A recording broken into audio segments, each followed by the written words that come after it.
So today's thought is जिनने भी fees नहीं भरी है वो अपनी फीस भरे। हाँ, हमारे स्कूल में जिन भी बच्चों की फीस नहीं भरी होती थी उनकी सामूहिक बेइज्जती होती थी। और उससे भी ज्यादा दर्द की बात यह है कि वो जो बच्चा थॉट पढ़ रहा है उसने भी फीस नहीं भरी है।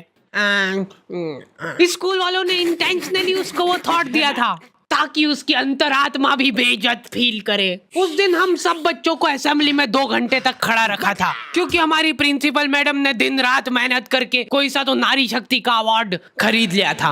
लास्ट 2 पेटी बोल रहे हैं लोग। बाप रे, 2 किसको बोलते हैं आपको पता भी है? 2 में तो नहीं। हाँ। लेकिन मैडम आप मानोगी नहीं, आपके पहले जितने लोग आए उनको मैंने 4 पेटी से कम में दिया नहीं किसी को। चलो उठा लो इसको। अरे उसको नहीं, लाश को। ठीक है। मैम आपको दिख रहा है ना सामने का राम नाम।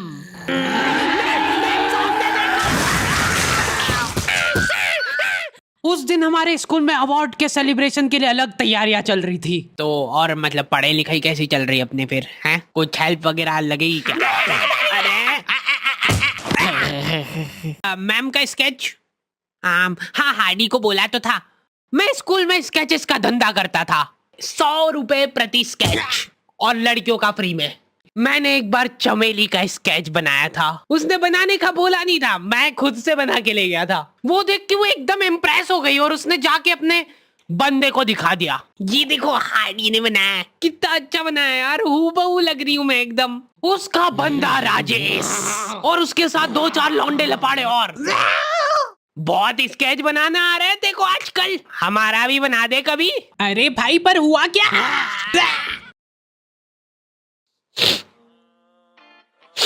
मैं रोते हुए एक ही चीज सोच रहा था कि ऐसा क्या गलत कर दिया यार मैंने। सिर्फ आई लव यू चमेली तो लिखा था मैंने।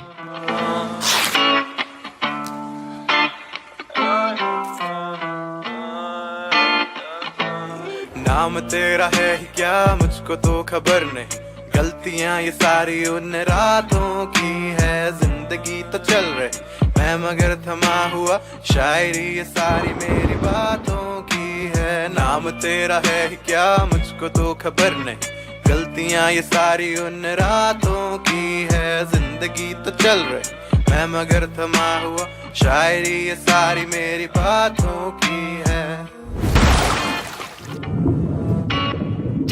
ये क्या बना के लाए हो? मिट्टू लग रहा है एकदम। निकलो। ड्राइंग वाली मैडम ने मेरे को प्रिंसिपल मैडम का स्केच बनाने का बोला था और मैं अपनी जिंदगी का सबसे वाहियात स्केच बना के ले गया क्योंकि फ्री में बनवा रहे थे मेरे से। मैम अब फ्री में तो ऐसा ही मिले। असेंबली ग्राउंड में सारे कैदियों को हाइट वाइज खड़ा करा जाता था और जो भी बच्चा प्रेयर के बीच में आंखें खोलता था या हिलाडुली करता था, पसीना पोंछ रहा था वो बेचारा। प्रेयर खत्म होने के बाद हमारे आसपास लाशें पड़ी होती थी। असेंबली से क्लास तक का फासला बहुत कठिन होता था कुछ बच्चों के लिए। ओए रोक इधर, तेल क्यों नहीं डाला? सर वो मेरे घर पे जो कोई भी तेल लगा के नहीं आता था उसको घसीट के काल कोठरी में फेंक देते थे लोग और वहीं पे 25 लीटर वाली सोयाबीन तेल की केन उसके ऊपर ढोल देते थे। सर मैं कल डाल के। बेचारे बच्चे फिर भी जैसे तैसे अपने क्लासरूम तक पहुंच रहे हैं और वहां पे टीचर के आते पता ही नहीं है। उनकी अलग मीटिंगें चल रही है ऑफिस में। अच्छा चलो बताओ कि अपन इन बच्चों को और किस तरीके से लूट सकते हैं। मेरे पास एक आइडिया है। देखो अपन क्या है कि एक प्रोजेक्टर लगवाते हैं एक ही क्लास में। कैदियों को क्लास में कोई संभालने वाला नहीं होता है तो ये अपने जंगली पने पे उतर ही आते हैं। मैं कह रहा हूँ लोहे की स्केल से बेंचे रगड़ रहे हैं, मिस्त्री फेल हो जाए इनके सामने, ऐसा फिनिशिंग वाला काम करते थे। लेकिन इनके जंगली पने यहीं पे खत्म नहीं हो रहे।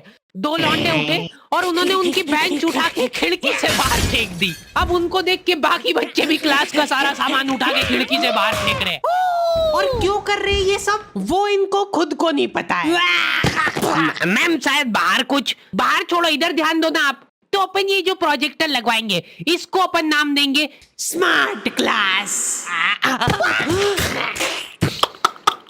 और उसकी अपन लेंगे अलग से फीस। ठीक है, पर कभी किसी बच्चे ने नहीं दी तो? अरे भूषण जी, फीस पेरेंट्स देते हैं, बच्चे नहीं। 1 हफ्ते में 1 पीरियड लगता था स्मार्ट क्लास का, जो बच्चों को स्मार्ट बनाने के लिए काफी था। पॉपकॉर्न लाया था ना तू आज? खोल टिफिन। मूवी चलेगी अभी मूवी। ये लोग ऐसे बैठे कि अभी लड़की आके मुजरा करेगी इनके सामने। जिन भी बच्चों ने वो एक्स्ट्रा फीस नहीं भरी होती थी उनको वो 1 पीरियड के लिए क्लास के बाहर जाना पड़ता था। ये सब हरकतों में ही 10-15 मिनट निकल जाते थे। उसके बाद टीचर आके जैसे ही प्रोजेक्टर चालू कर रही है उसकी आधी स्क्रीन जने का सीलिंग पे ही चढ़ रही है। तो अब उस स्क्रीन को फिक्स करने के लिए एक एक्सपर्ट आदमी को बुलाया जाता है। हाँ सही सोच रहे हो। भूसाड़ा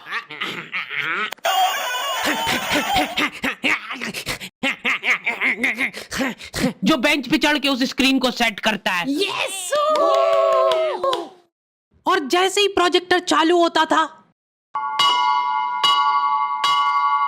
पीरियड ही ओवर हो जाता था। और जो गरीब बच्चे बाहर खड़े थे उनमें से गलती से एक ने क्लासरूम में झांक लिया। क्या देखा तूने? है क्या देखा? मैम कुछ नहीं, बस एक लाइट जलती हुई दिख रही थी मेरे को। 10 रुपए लगेंगे तूने जो 1 सेकंड देखा है उसके। ये सुविधा के कारण हमारे स्कूल के बच्चे इतना स्मार्ट बन गए थे ना। एक बार एक बच्चे को गुस्सा आया तो वो प्रोजेक्टर की डिस्प्ले केबल उखाड़ के ले गया घर। और अफसोस उस दिन के बाद कोई भी बच्चा स्मार्ट नहीं बन पाया।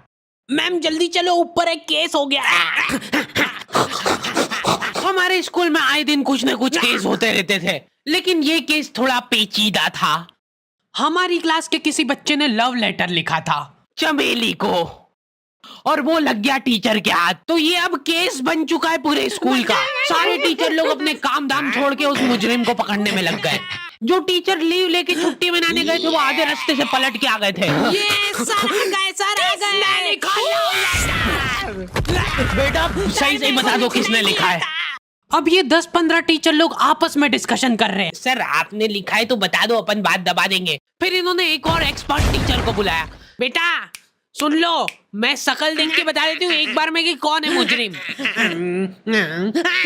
तुम बाहर जाओ। हाँ तुम भी बाहर जाओ। तुम भी। क्लास में सिर्फ 4 लड़के बचे जिनमें से एक मैं हूँ। बाकी सभी बच्चे इसके शक के दायरे में थे। उन सभी बच्चों को काल कोठरी में ले जाके टॉर्चर किया जा रहा था। बोल दे बेटा क्यों लिखा है। इधर मैडमों को अलग चीजों की टेंशन हो रही थी। इसने चमेली में मात्रा तक गलत लगाई है। अरे रुको, इसका बाप भी बोलेगा सच। बोल दे बेटा क्यों लिखा था। बस हाँ बोल, तूने लिखा था। बोल। सर हाँ सर मैंने हाँ नहीं लिखा। सर हमने नहीं लिखा। चुप। बोल सच बोल। अभी भी मौका है, बोल दे। बोल दे कि तूने लिखा सर। मरना ही आज मतलब तुमको। मुंह खोल। ऐसे तो ये कसई मार डालेगा सारे बच्चों को। साइड करो इसको, मैं जा रही हूँ। अरे मैम सबने सच बोल दिया है, इन सभी ने मिल के लिखा है। हाँ sir, very good very good. चलो अब साइड हो जाओ। ये क्या, किसने मारा मेरे बच्चों को? पानी पियो बेटा, लो पानी पियो।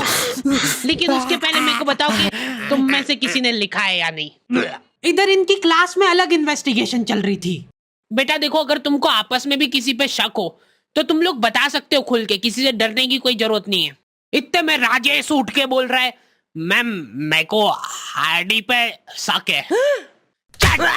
तो पहले क्यों नहीं बताया? उसके बाद ये लोग मेरे को ही पकड़ के ले गए। अभी देखो मेरी शक्ल पता है थोड़ी सी ऐसी भोली टाइप है, तो मेरे को बचपन से ही उस चीज का एडवांटेज मिला है। जैसे किसी बच्चे से लड़ाई हो गई, सर इसने ही मारा है मेरे बच्चे को। नहीं ये नहीं मार सकता यार, इसको जरूर किसी ने फंसाया है। कुछ भी बोलो यार, लेकिन मेरे को नहीं लग रहा यार कि ये हो सकता है मुजरिम। बेटा सच बताओ, तुमको किसने फंसाया है? बेटा देखो, अगर किसी ने तुमको फंसाया है तो उसका नाम बताओ। डरो मत, घबरा मत, सिर्फ नाम बताओ। हाँ बेटा, डरने की बिल्कुल बात नहीं है।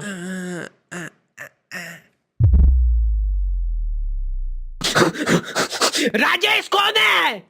सर मैं। बस उसी दिन राजेश मेरे को आखिरी बार दिखा था, लेकिन वो लव लेटर किसने लिखा था वो आज तक रहस्य ही है। तू लगे सामने खड़ी है तू, लगता जैसे अपने आप से लगी, खुली किताब जैसे मेरी प्यारी चमेली।